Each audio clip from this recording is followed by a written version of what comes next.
بسم اللہ الرحمن الرحیم وَإِن كُنتُم فی ریب، اور ان اگر تم سب ہو، اگر تم ہو فی ریب، شک میں، کسی شک میں، ریب کیونکہ ناکرہ ہے تو جہاں لفظ نکرہ ہو وہاں تاکید زیادہ ہوتی ہے۔ فی ریبن، کسی شک میں ہو، اگر تم کسی شک میں ہو، مما، اس سے، جو نزلنا، جو ہم نے اتارا۔ انزلنا اور نزلنا میں فرق ہے۔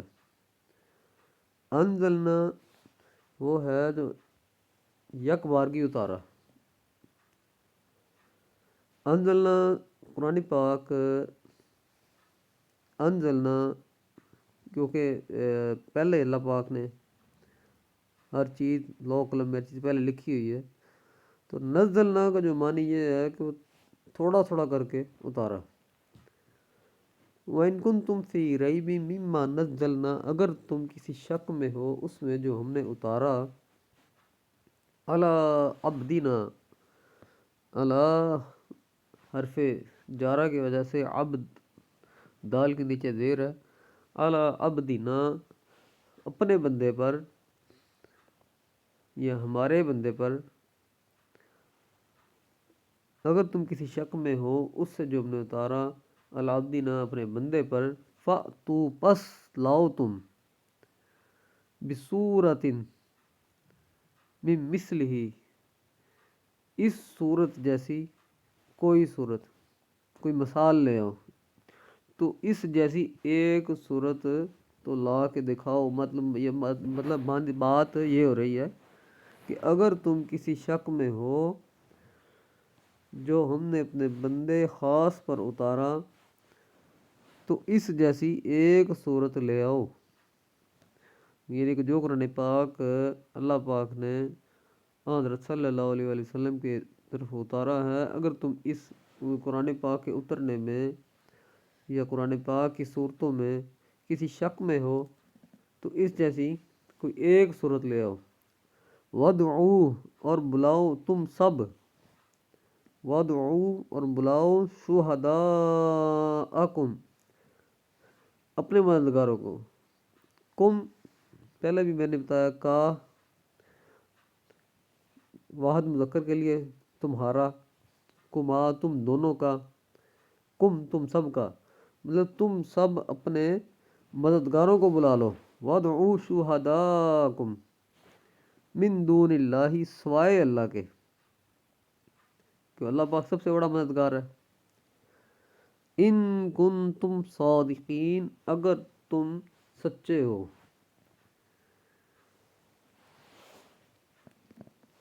اگر تمہیں اس کتاب کے کلام الہی ہونے میں شک ہے جس کو اپنے بندہ خاص پر نازل کیا،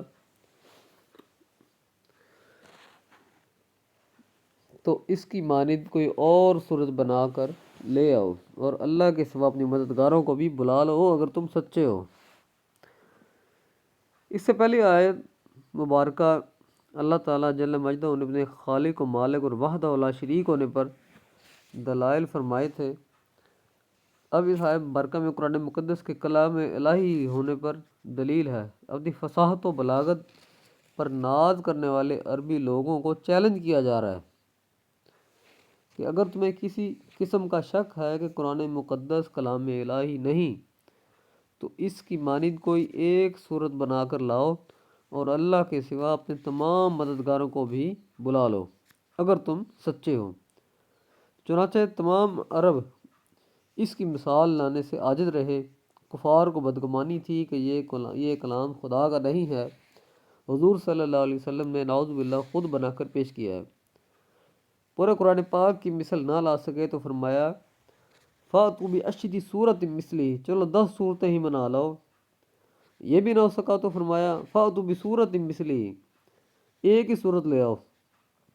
جب ایک صورت بھی نہ لا سکے تو یہ فرمایا گیا، فَلْيَأْتُوا بِحَدِيثٍ مِثْلِهِ، ایک آیت لے آئیں مگر وہ بری طرح ناکام رہے۔ منکرین کے لیے یہ کام کس قدر آسان طریقہ تھا کہ ایک آیت بنا کر لے آئیں، اور اس چیلنج کو صدیاں گزر گئیں جو اب تک نہ بن سکا۔ قیامت تو آ جائیں گی مگر اس کا جواب نہ لا سکیں گے۔ یہی دلیل ہے کہ حضور صلی اللہ علیہ وسلم اللہ کے سچے رسول ہیں۔ قرآن مقدس کے ہزاروں کمالات میں ایک یہ بھی ہے کہ یہ مقدس کلام خوشی ہو یا غمی ہو، دکھ ہو یا سکھ، ہر مقام پر دلی سکون کا باعث بنتا ہے۔ کتنی بھی دلچسپ کتاب ہو، اسے ایک دو مرتبہ پڑھنے کے بعد جی اکتا جاتا ہے، مگر یہ مقدس کتاب زندگی بھر پڑھتے رہیں جی اکتائے گا نہیں، بلکہ ہر مرتبہ ذوق بڑھتا جائے گا۔ یہ بھی کمال ہے کہ چیزوں کو دیکھ کر مانا جاتا ہے، مگر اس کتاب میں تاثیر ہے کہ ہم نے اللہ تعالیٰ کو بغیر دیکھے مانا، حشر نشر جنت دوزخ کو بغیر دیکھے مانا۔ اس آیت مبارکہ میں العبد نا کا ذکر ہے کہ ہم نے یہ قرآن اپنے بندے پر اتارا، یہ نہیں فرمایا کہ اپنے رسول پر یا اپنے حبیب پر۔ معلوم ہوتا ہے بارگاہ قدس میں حضور صلی اللہ علیہ وسلم کو مقام عبدیت کا خاصا درجہ حاصل ہے۔ عبد کہتے ہیں عربی میں غلام کو، اس غلام کو جو مالک کا ہر کام، ہر فعل گردن جھکا کے کرتا جائے، عربی میں عبد اس کو کہتے ہیں۔ اور مالک کا جو کام جو شخص گردن جھکا کے کرتا جائے، مالک اس سے راضی ہوتا ہے، خوش ہوتا ہے، تو مقام اس کو عبدیت مل جاتی ہے۔ تو یہ عبدیت کا مقام حضور کو حاصل ہے، یہ بہت بڑا مقام ہے۔ صدق اللہ العظیم، صدق رسولہ النبی الکریم الامین الرؤوف الرحیم۔